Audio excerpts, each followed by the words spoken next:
let's break the political talk show mold. Anything worth doing is hard, and that includes being a good citizen. Our mission is to help you be that better citizen by letting you hear about stuff you might not know, which will make everyone think you're so smart, or by giving you a chance to listen to interviews and debates on a wide variety of subjects that might actually allow you to form new opinions in the privacy of your own mind. I'm Justin Oldham, and you are listening to the Politics and Patriotism Show here on the Stitcher Smart Radio Network. Good morning, good evening, wherever you are, and welcome to another historical edition of the Politics and Patriotism Show. We're fast approaching the 100th anniversary of the sinking of the Titanic. Here I am, April 5th of 2012, and I'm talking about an event that happened on April 14th of 1912. Now, we all think we know about the Titanic because we've seen the movie of the same name, but there's actually more to it than meets the eye. So I'd like to bring you a conversation I recently had with author and naval historian Daniel Allen Butler. Now, there's a lot to this, and we had to break the rules, so you're going to get a 1-hour show. Everybody grab your life preservers and hang on. Iceberg, run ahead! Time began to blur like a startling sign that fate had finally found me, and your voice was all I heard, that I get what I deserve, so give me reason to prove me wrong. Tell us who Daniel Allen Butler is, where he came from, and how he comes to be known as the Titanomaniac. Okay, I'll do my best on that. I grew up in Michigan, about 6 miles north of Detroit, a little town called Lapeer. Now, when you live in Michigan, you're always conscious of your proximity to the Great Lakes. And the Coast Guard considers the Great Lakes blue water. In other words, the equivalent of the open ocean. If you can sail on the Great Lakes, you can sail anywhere in the world. So there's always been a tie-in, or at least a sensitivity to maritime subjects. My father served in the United States Merchant Marine during the Second World War. After the war, he never went back to sea, but he did continue to have his interest in ships in the sea, and he kind of passed that on to me. And then when I was 9 years old, I read my first adult-level book, and as it turned out, it was A Night to Remember by Walter Lord. Well, it was as if someone had thrown a switch inside my little 9-year-old brain, and I discovered two things simultaneously: my fascination with history and my fascination with the Titanic. And it proved to be a pivotal event in my life because by the time I was 15, I knew that my ultimate goal in terms of what I wanted to do with my life was to become an historian, to write history. And I knew that at least one book that I wrote was going to be about the Titanic.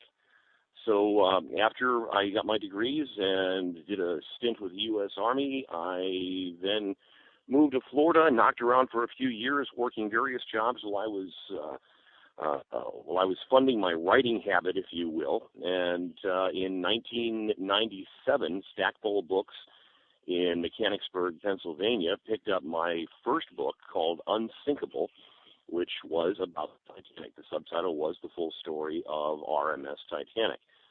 The book was extremely successful. It launched my career as an author and a full-time historian. I tell everyone it took me 41 years to become an overnight success, and I've never looked back. DeCapo Press picked up the softcover rights to Unsinkable a few years later, and in the fall of 2011, they contacted me and said, we're interested in reissuing Unsinkable to mark the centennial of the Titanic disaster and would like you to update it and revise it if you're interested. And, of course, it took me all of 2 milliseconds to agree to that idea, and here we are. I understand that. Yes, I'm a writer myself, so I realize the conundrum. To say yes with a period or to say yes with two exclamation points, that's really the question. So I Exactly. can definitely relate to that. Now, I myself am a 47-year overnight success, so I feel your pain. I know how that goes. Now, unfortunately, here we are. It's April 5th of 2012. We're just 9 days away from the Honest to Gosh and For Real 100th anniversary. And in my lifetime, I have seen the subject of the Titanic go from something hallowed and sacred to something cheaply commercial now today, unfortunately, to something that's viewed through the lens of political correctness, which grieves me no end. So I would like to tap into your expertise here because you are a defined subject matter expert in your field here. Tell us why, in the 21st century, Titanic still matters. That's really that's really not that hard to understand if you take the time to really look at the event and don't try to attach social or political baggage to it. Anyone who approaches the Titanic from the perspective of simply wanting to learn about the event and not recast it or reconstruct it, very quickly discovers that the people on the Titanic were basically ordinary people, good, decent people for the most part, who found themselves thrust into the most extraordinary event that could have possibly happened to them. And the question then becomes, were they able to rise to the demands of the occasion? And it's very easy to find someone in the story that we can relate to. We look at the men and women on the Titanic who refused to, as Dylan Thomas put it, go gentle into that good night.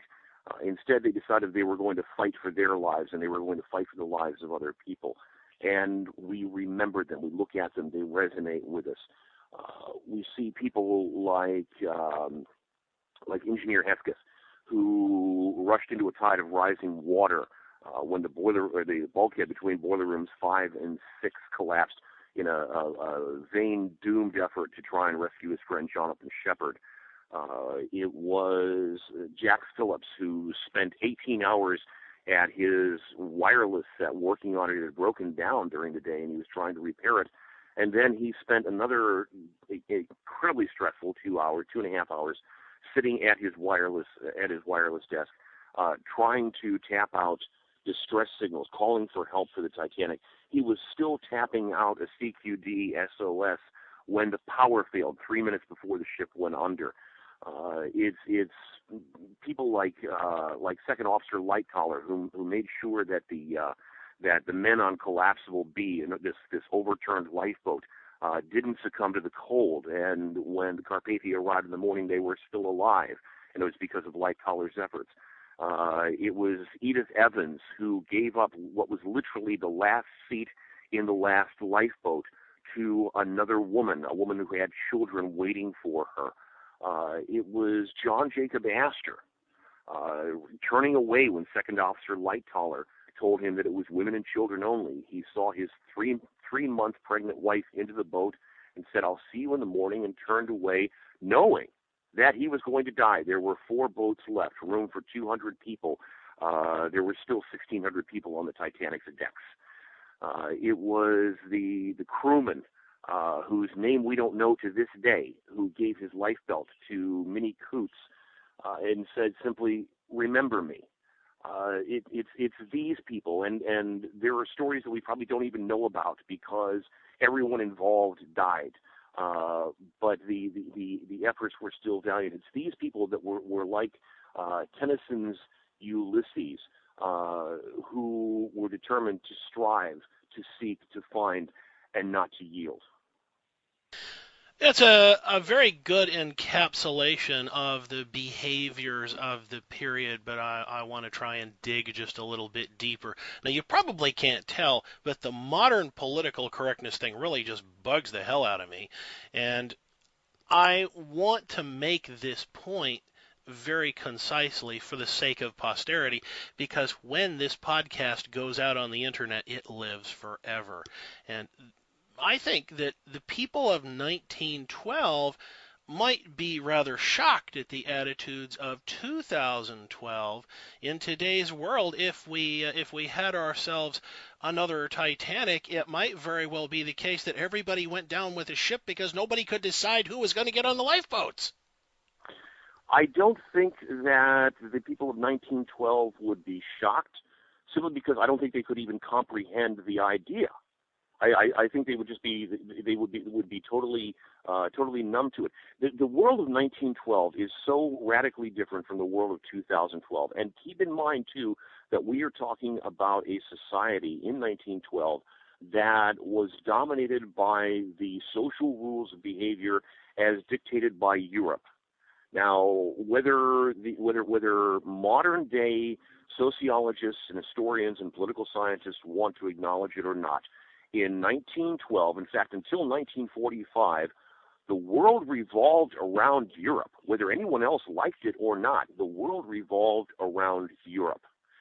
So what you had in 1912, and especially aboard the Titanic in 1912, was an Edwardian code of behavior.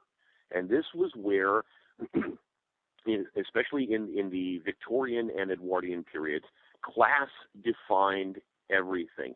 Feudalism did not die until the end of World War I. It was World War I that put an end to feudalism, but it was still very much alive in 1912. Class defined everything. It defined what you ate, where you lived, the clothes you wore, the vocabulary that you had, the level of education you could attain, the professions that you could pursue, the friends that you could have. Every aspect of your life was dictated in some degree, and usually fairly strictly, by the class that you were born into. There was, of course, the upper class. In 1912, both in the United States and the United Kingdom, 1% of the population controlled 67% of the wealth. There was the middle class, the small businessmen, the shopkeepers, the bank tellers and managers, who were bound by the idea of respectability and were determined that their behavior would never give them away as possibly being jumped up members of the working class. They were prim, they were proper, they were bound by the vestiges of Victorian morality, and they were very tightly wrapped, not to put too fine a point on it. And then there was the working class, the laborers, the farmers, the drivers and drovers, and the working class had been working class for generation upon generation. They had developed an attitude where, for the most part, they waited to be told where to go, what to do, when to do it. They relied on their, as the terminology of the day had it, as they waited on their betters to tell them what to do, to give them orders. And this would translate into the conduct of a lot of people, in fact, most people aboard the Titanic. There were vestiges of this class system, not vestiges rather, but echoes of this class system, even in the United States at the time. The egalitarian, socially mobile society that we have in the United States today, that we really have had since the Second World War, it simply did not exist. So it would have been a concept that would have been absolutely incomprehensible to the people of 1912. And it's not just unfair, it's hypocritical to judge people by standards that not only could they not comprehend, but they could never conceive of.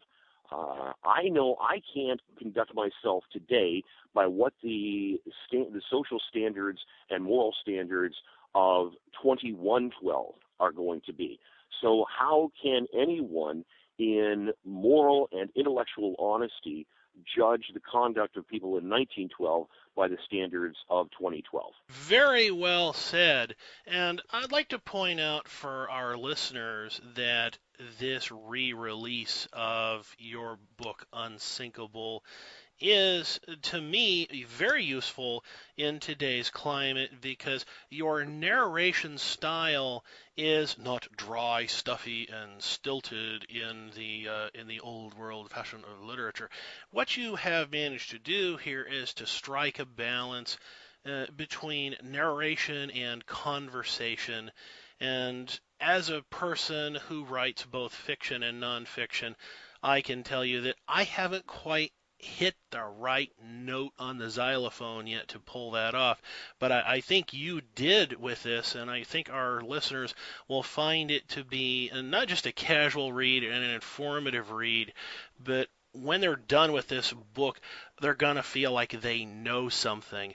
And that really is, for me, one of the big tests of anything that I read. Did I actually learn anything?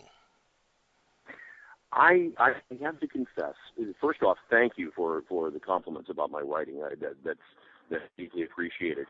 I have to confess that having been researching the Titanic and immersing myself in the Titanic, the story itself, and the times, the social climate, I've become familiar with the men and women aboard the Titanic to the point where, in a way, they become my friends. I know them so well, if you will, and it became important to me when I was telling this story to give my readers a sense of that, to bring some of that familiarity to them so that they would wind up caring about the men and women on the Titanic, and they would care about what happened. And so that when they finish the book, yes, walk away not only with the sense that they've learned something, but that, and I hope this doesn't sound terribly pretentious, but I'm hoping that they walk away with a sense that their lives are a little larger because they have met some amazing people on the pages of my book. Throughout history, we are confronted time and time again with examples of tragedy, and it's just human nature that we want to reach into the blood and guts of the thing and find the nobility of the people on either side of the conflict. And I think that one of the problems we have today with Titanic is that it seems really stupid that they didn't build those bulkheads all the way to the top. And most people that know anything about the Titanic today, when I talk to them, all they think of is, the engineers were stupid. And so I'd like you to go into this explanation here. I want to do a little myth busting. Tell us about the sinking of the Republic and the very important role that it played on the engineers of the day who designed that ship, because these were guys who didn't build redundancies into their redundancies and then issue a disclaimer before product release because they were afraid of being sued. These were people who had faith in their technology. The sinking of the sinking of the SS Republic on the 26th of January 1909 is today barely even a footnote in transatlantic history. And yet, as it turns out, it was one of those pivotal events that, in hindsight, you realize had a huge influence on several subsequent events, most significantly the Titanic disaster. Now, let me get specific about this. The Republic was a medium-sized passenger liner owned by the White Star Line that was rammed by the Italian liner Florida in a fog off Massachusetts. The Florida struck the Republic broadside, T-boned her, basically, at a point right where two adjacent watertight compartments were formed by a bulk. What happened was the flooding in these two compartments weighted the Republic down, and as she settled into the water, the rising water in these two compartments rose higher than the tops of the watertight bulkheads, spilled over into the adjacent compartments, and in a cascade failure in sequential flooding resulted, and eventually the Republic sank. Had her bulkheads been a little bit higher, she probably would not have gone down. So that's the first point. Now the second point is that it took the Republic a long time to sink. It took the Republic 36 hours to go under because the crew was able to keep the pumps going for quite a while, and while they couldn't control the flooding or stop the flooding, they could at least slow it a bit.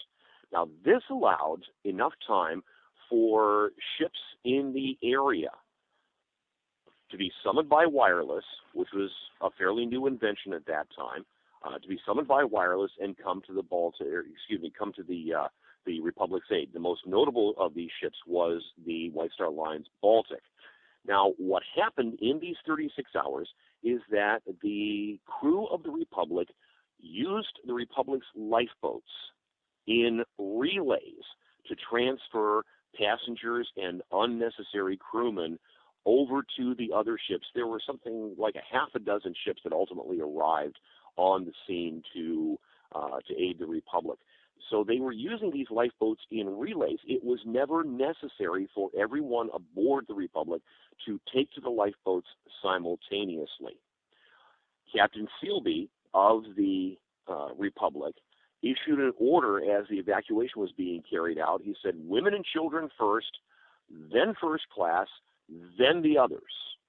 And this was the order in which the evacuation was conducted. This is really the first time that the tradition of women and children first was actually articulated as a policy in an evacuation at sea. So what you have is you have a design flaw exposed by the type of collision, and then you have a wireless summoning ships to the side of the stricken Republic, and you have the lifeboats being used not to carry all of the passengers and crew, and the lifeboats that the Republic carried would have held perhaps a third of the total number of people that she was carrying at the time, if everyone if all the lifeboats had been loaded at once.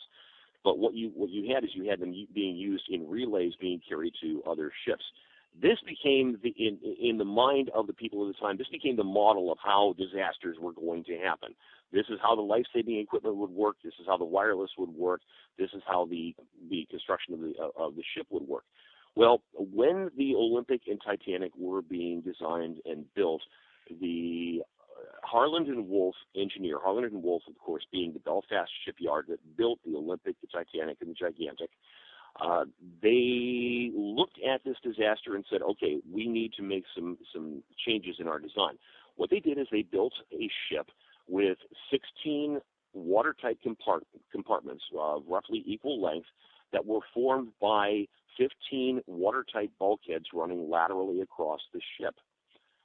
The design brief was such that if any two adjacent watertight compartments were flooded, the ship would settle to the point where there would still be 10 feet of freeboard above the water line in the flooded compartments. There would be no cascading flooding and cascading no cascading failure and sequential flooding. So the design was incorporated to the design was drawn up to incorporate the lessons learned with the Baltic. No one conceived of an idea where, and in fact, it literally was inconceivable how a ship could strike an object in such a way as to violate a third of its watertight construction simultaneously.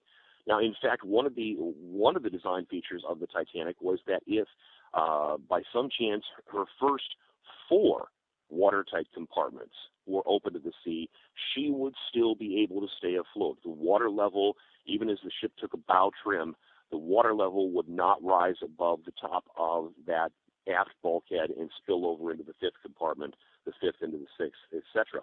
But when the Titanic struck the iceberg, the first 6 compartments were open to the sea. And as soon as that 5th compartment was open, her end was a mathematical certainty. It could be neither avoided nor delayed. Now, interestingly enough, after the disaster, the third sister ship, the Gigantic, who had her name changed to the Britannic, was extensively rebuilt and redesigned, and her bulkheads were extended by almost 12 feet from their existing height. On November 21st, 1916, the Britannic hit a mine in the Aegean Sea that opened up the first 6 watertight compartments to the sea. And in an hour and a half, the Britannic sank.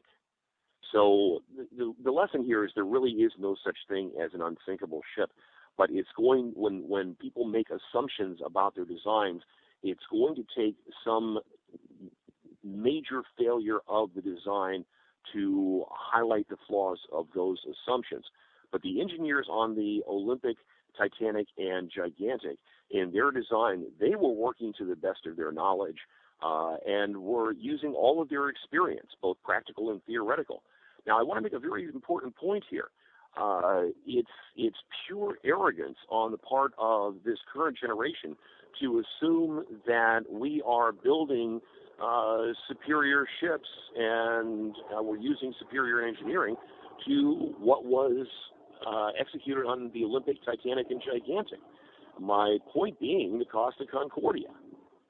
Now, if the Costa Concordia had been built along the lines of the Olympic-class ships, she would not have taken on that excessive list that she did.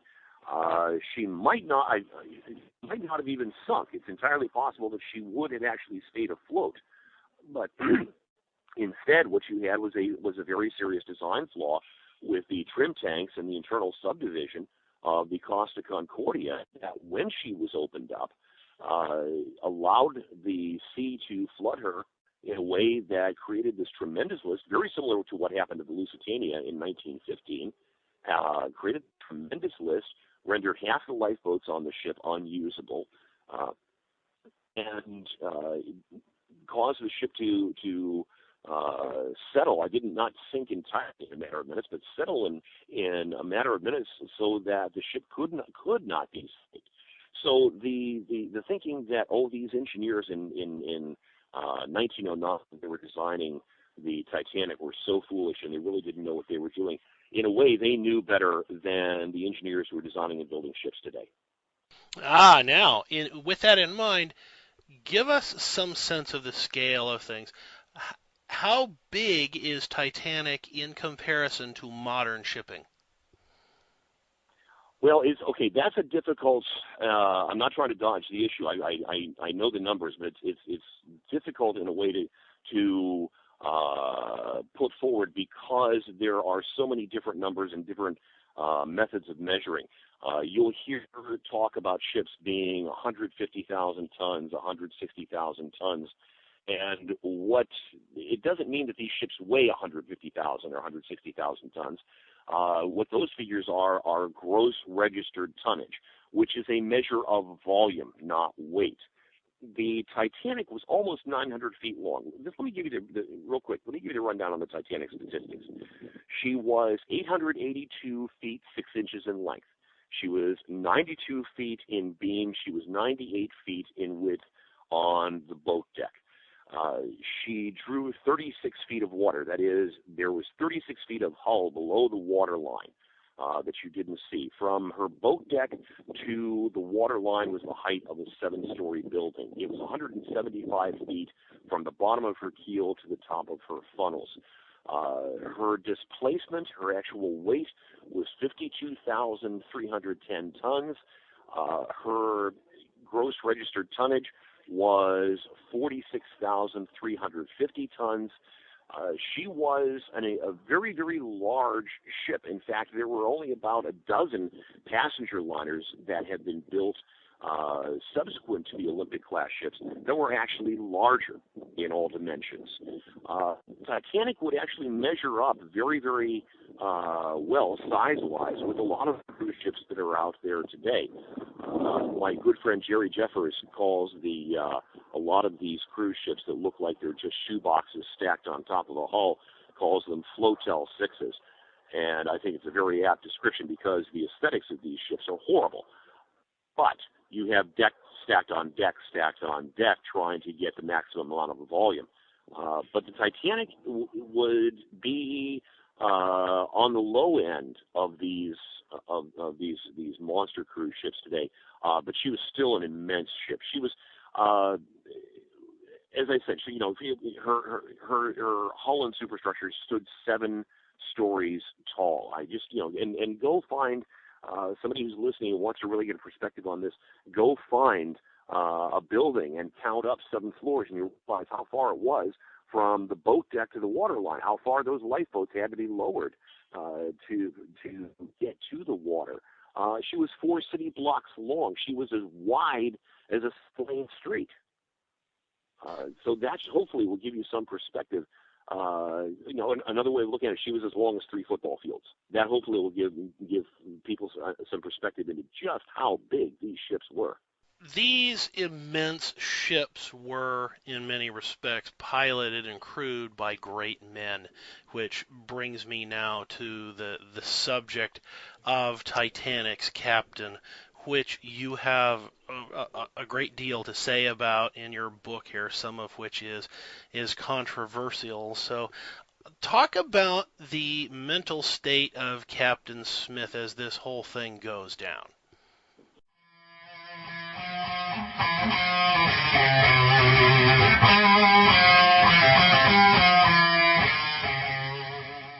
This program is brought to you by ShadowFusionBooks.com.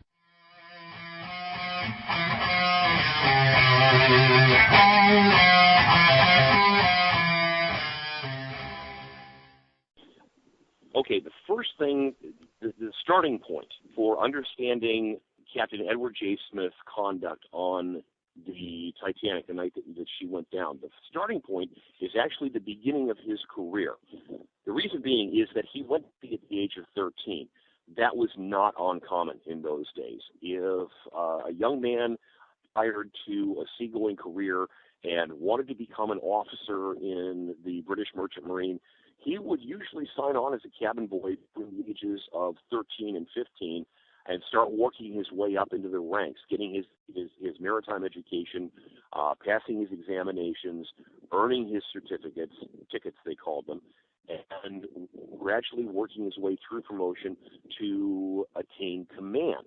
So this required a great deal of dedication and determination on the part of these officers who wanted to command vessels of their own as the culmination of their career. So you're talking a man who in 1912 had been at sea for 47 years. In those 47 years, he had had a remarkably uneventful career. He had made the remark to the New York press in 1907 when he brought the brand new liner Adriatic across. He said, "I'm really not a good story. I've never had anything extraordinary happen to me. I don't make good for good press." And he was being quite truthful. It wasn't just modesty on his part. He'd had a very uneventful career. He said at that time, in my 42 years at sea, I've never been shipwrecked. I've never had an accident. I've never had a disaster befall me. So that's important to keep in mind, because when right around midnight, about 20 minutes after the Titanic actually struck the berg, Thomas Andrews explained the situation to Captain Smith. Thomas Andrews being the man who had overseen the construction of the Titanic. Now, he's very often described as being the man who designed the Titanic. That's not correct. He's the man who built the Titanic. Andrews explained that the ship was going to sink. It was inescapable. There was no alternative. It was only a question of how long it was going to take. This is where Captain Smith, as a commander, began to break down. Up to that point, his actions and orders had been very decisive and very crisp. Very much the captain in charge, but things began to slip after Andrews explained this to him, and I have no doubt in my mind that it was due in no small part to Smith's awareness of the discrepancy between the number of lifeboats that the Titanic carried and the number of people on board the ship. See, in 1912, the British Board of Trade, which was responsible for safety regulations on British registered ships, had specified that any ship over 10,000 gross registered tons had to carry a minimum of 16 lifeboats. Now, on the Titanic, those 16 boats provided a capacity for 962 people. The White Star Line, knowing that those regulations were shortly going to be revised upward, and the Titanic might have to carry anywhere from 32 to 48 lifeboats, had ordered special Welland davits, which could handle as many as 3 lifeboats per station, but they did not install these boats. In a conscious decision, they decided not to install these boats until required by the Board of Trade, because they didn't want to draw attention to the fact that the ship at that point was, or up to that point, had been inadequately equipped. What they did do was add 4 collapsible Engelhart boats that raised lifeboat capacity to 1,178 people. However, the night that the Titanic struck the iceberg, there were 2,207 people on board. So what the math of this meant was that over 1,000 people, even in an optimum situation, 1,000 people were going to be left on the Titanic's decks when all the lifeboats were filled. This, I believe, struck home very, very hard with Smith, because he had had such a successful and, at the same time, such an uneventful career. He was a very popular captain in his day. People would sail on the ship that he skippered because he was the captain, and he wasn't the only one. The captains of the early 20th century were the NASCAR drivers of their day. They were the stars. They were the ones who got all the glory and all the attention.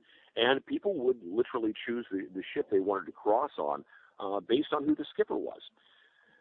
So Smith was painfully aware of what had happened, and as the situation worsened, he became more and more withdrawn and less active in his oversight of the evacuation.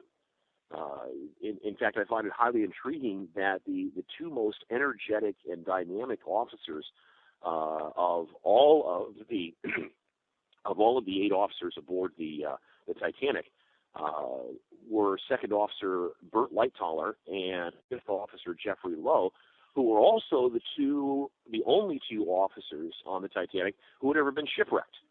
They had a far more developed sense of urgency and a sense of the seriousness of the emergency than did the others. In fact, Fourth Officer Boxhall, around 1 o'clock, over an hour and a half after the Titanic had struck the berg, Fourth Officer Boxhall had gone up to the captain and said, "Captain, is it really as bad as all that?" So there was definitely a sense that of belief among the officers, and there was a growing detachment, sense of isolation on the part of Smith as he tried to come to grips with the magnitude of the disaster that was unfolding, that he was going to be held responsible for because it had happened on his watch. Consequently, as he tried to come to grips with it, it became more and more difficult, and his protection, if you will, was to go into almost a state of shock, but just to go into increasing withdrawal to the point where at the end he wasn't even bothering to leave the bridge, and was making no effort to determine that his orders were being effectively carried out. I can't help but think that in terms of everything that went wrong during all of that, when he finds out that he has the wrong color rockets, I can imagine that deepened his sense of okay. Let me stop you right there. He did not have the wrong color rockets. That's a myth. I have no idea where it began. The Titanic fired 8 distress rockets. They were white. Now, red later in November 1913, red became the required signal for distress when a rocket was being used. But in 1912, the actual color of the rocket was really immaterial because, again, going to Board of Trade regulations, now I'm giving you a direct quote here.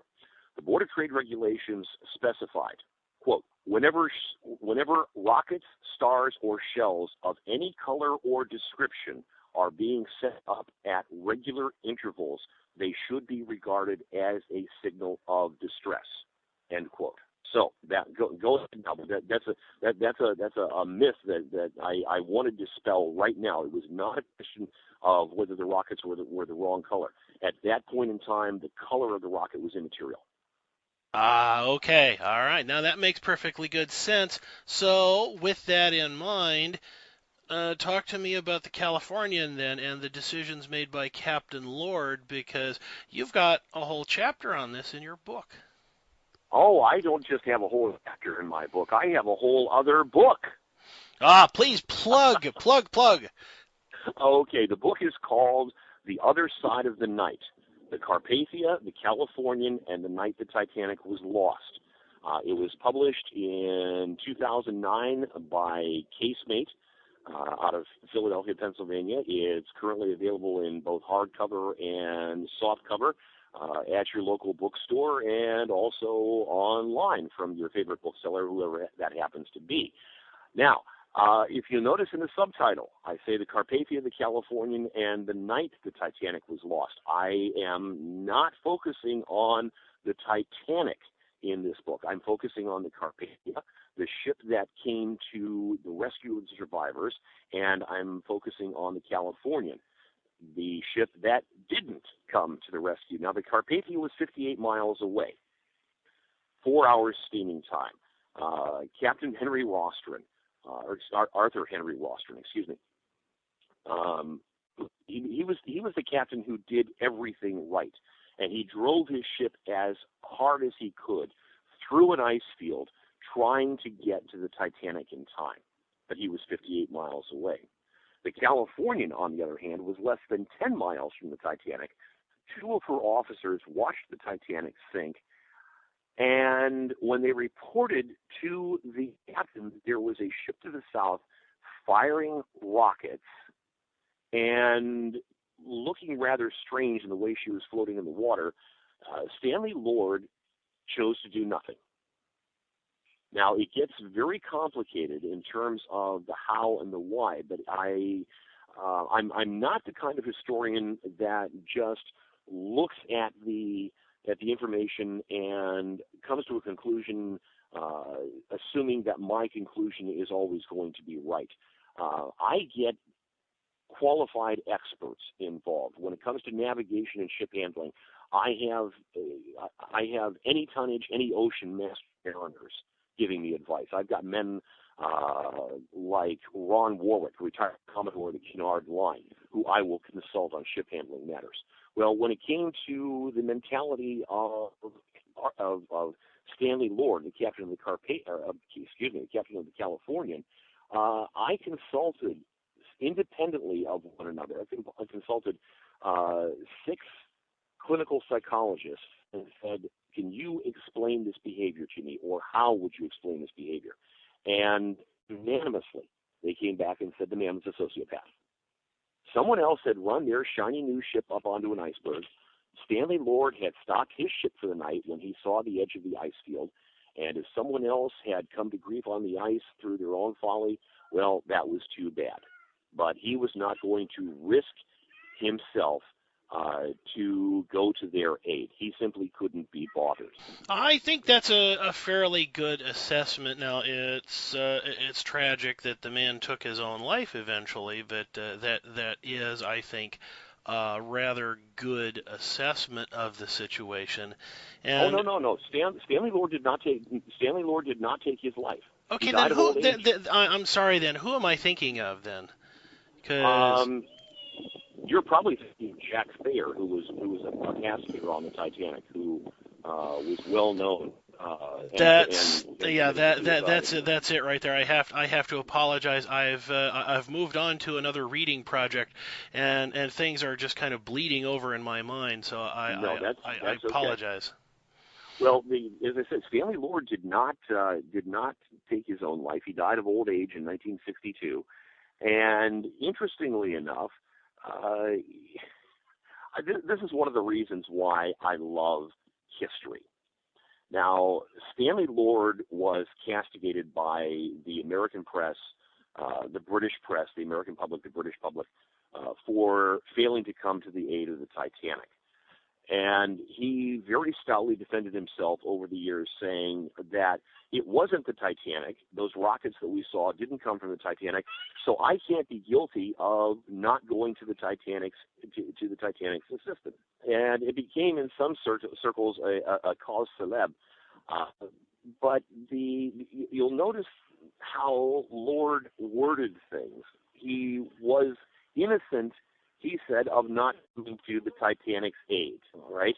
Well, here's the problem. He never denied that his officers reported seeing white rockets. He never denied that he understood them to be white rockets. And you remember the regulation that I quoted you, that rockets of any kind thrown up at regular intervals should be regarded as a signal of distress. What happened on the bridge of the Californian is that her officers saw somebody firing rockets in the manner prescribed by the Board of Trade Regulations, and Stanley Lord chose to ignore them. Those rockets were being sent up as signals of distress, and distress at sea has one meaning and one meaning only. Somebody somewhere is about to die. There was someone out there who was fighting for their life, firing those rockets in the desperate hope that somebody would see them and come to their assistance, and Stanley Lord chose to ignore them. So it doesn't matter whether it was the Titanic or not. He ignored somebody's call for help. Well, the day that after he finished giving evidence to the British Board of Trade inquiry, he was handed a letter by his employer, the Leyland Line, that said his services were no longer required. In other words, he was canned. He spent a year on the beach, that is, without a command, and then went to work for a company called Lauter Latta. And Lauter Latta had a business of hauling nitrates from the coast of Chile to the west coast of England, usually the port of Bristol. And so Stanley Lord spent his next 10 years, his last 10 years at sea. He retired at 45, still a young, vigorous man. He spent his last 10 years at sea working the Chilean nitrate run. Now, again, as I said, this is why I love history. History has so much drama and so much irony and so many quirks and turns, no fiction can ever match it. The Chilean nitrate run, what that really meant in 1913 when Lord was given this position, was that he was hauling 10, 15,000 tons at a time bird guano. There is a certain amount of irony to that. I'll give you that. There is wonderful irony. That was the culmination of his career. That was the culmination of a man who, like Captain Smith, had gone to sea at the age of 13 with the determination of becoming one of the crack steamship commanders on the North Atlantic passenger run, which was the most prestigious position possible. And instead, through what I think were very conscious decisions, he threw it all away in the early hours of the morning of April 15th, 1912. It would have required very little effort to wake the wireless operator on the California to see if there was any traffic about who might be firing these rockets. And at 5 o'clock that morning, when Cyril Evans, who was the wireless operator, reported that the Titanic had sunk, he gave Captain Lord a message that he had received that had the Titanic's position on it.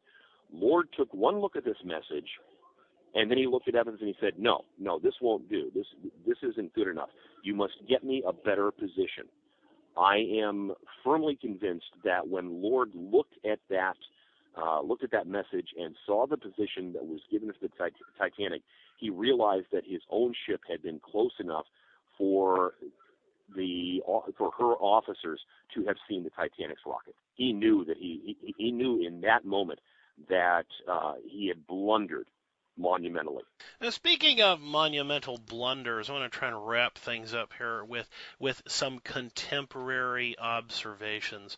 As you know, there has been a great deal of salvaging and exploration of the Titanic wreck, and some analysis has been done of the hull plating and the rivets.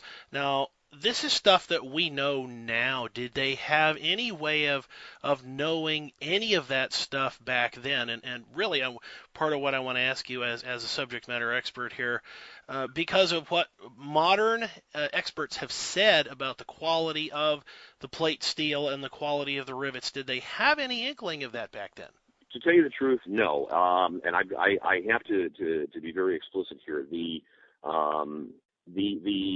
conclusion that has been published about the quality of the steel, the quality of the rivets, for the most part, has been very, very bad science.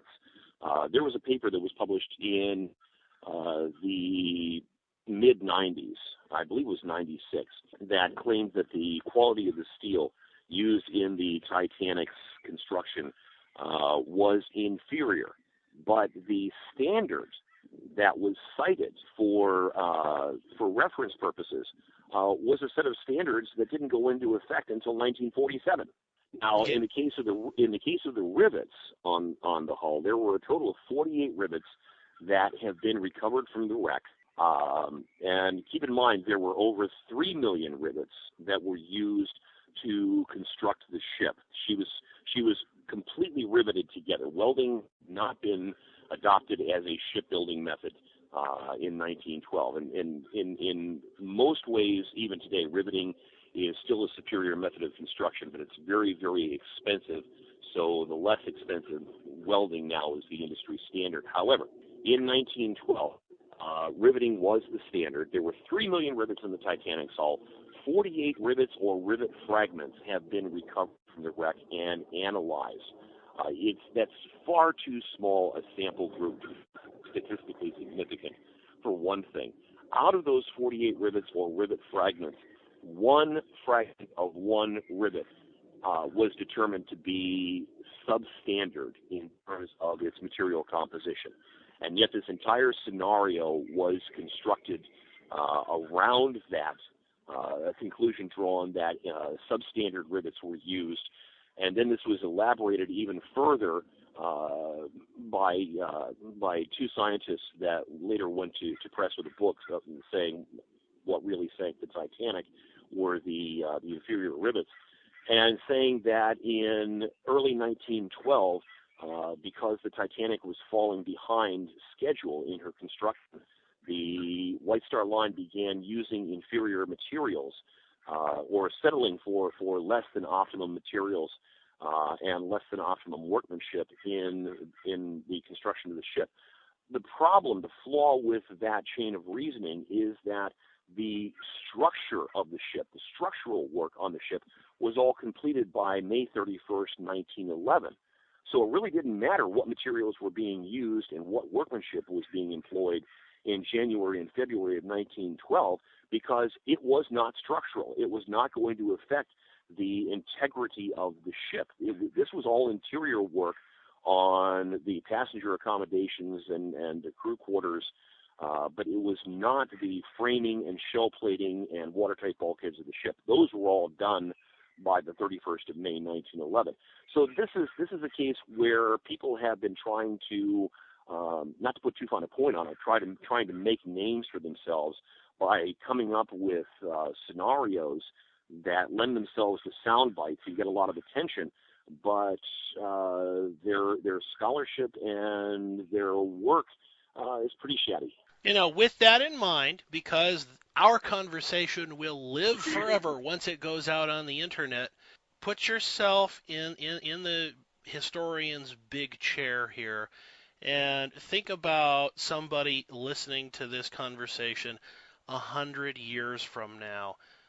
What do future historians need to know about Titanic as it is right now? Because by the end of this century, it's gone. The ocean will have eaten it, and all they will have left will be books by people like yourself. So they're gonna have to take some guesses. So now that you can use your voice here, what do you say to the future about the Titanic? Hubris. The Titanic. If the ancient Greeks had ever, if they had only known about the Titanic, they would have understood her perfectly, because she was such a magnificent engineering achievement. She was the embodiment of what the people of the day were beginning to believe was man's eventual triumph over the elements. She was the unsinkable ship. Now, the builders never claimed that she was unsinkable. The experts declared her to be practically unsinkable. And in every scenario they could come up with, the ship would stay afloat, or would stay afloat so long that it would be possible to rescue everyone. No one conceived of the actual situation that occurred. But nevertheless, within the hull of that magnificent engineering achievement was the deadly triumvirate of arrogance, vanity, and o'erweening pride, hubris. And hubris always brings with it its own nemesis. Well, the nemesis for the Titanic was the iceberg, but if the arrogance in her handling, the arrogance in the attitudes of the people who built her, who wrote the regulations by which she was governed, if the arrogance of the society had not existed, it's entirely possible that the accidents that happened to the Titanic could have turned out very differently. But in my book Unsinkable, I open every chapter with an epigram from the Bible, and all but one are from the Old Testament. In the Old Testament, we find over and over again when an individual or a city or a nation becomes overly arrogant, too proud, too convinced of its own infallibility and invincibility, they're struck down. And that same message, I believe, needs to be communicated to every generation, that beware that you do not become a victim of your own success, that you do not assume that you are invulnerable, because you're not. And that is the enduring message of the Titanic, name and thing. That's very well said. Now, as we come into the final moments here, I want to talk to you author to author here. What's next for you now that this book is coming out? I understand it's a re-release and all, but what's on your drawing board now? Well, I've published a total of 5 books on maritime or naval subjects so far, and 4 books on military history. I'm going to be focusing more on military history in the future. I'm working on a biography of Field Marshal Erwin Rommel, which hopefully will be out next year. I'm also working on a history of the 1815 Waterloo campaign, the 100 Days, where Bonaparte came to grief in his battles with Wellington and Blucher in June of 1815. And then I'm looking to 2016, the 75th anniversary of the attack on Pearl Harbor, and I'm hoping to have a comprehensive history of that event in press and in the bookstores in time for that anniversary. So that's how I'm spending my time these days. There's a lot to consider here as we observe the anniversary of the Titanic disaster, and I'd like to think that this episode will have a certain amount of time capsule value once it's uploaded to the internet. And, hey, who knows, 100 years from now, maybe people in the future will get a chance to listen to this, and maybe they'll know even more about the Titanic than we do today. Which brings us to the end of this episode. So, ladies and gentlemen, if you like what you heard here today, you can find us online at politicsandpatriotism.com, where we have lots more of these author interviews. You can click on the RSS feed at the top of our main page to download any of our past episodes for free, or you can go to the iTunes store, and with a few quick clicks, you can get any of our past episodes for free. Or if you stop by Stitcher.com, thanks to the very nice people at the Stitcher Smart Radio Network who distribute this program for us, you can download any of their free apps that will let you listen to us through your Apple smartphone or your Android device or your tablet, anywhere at sea or on dry land where you might happen to be on this green earth. So on behalf of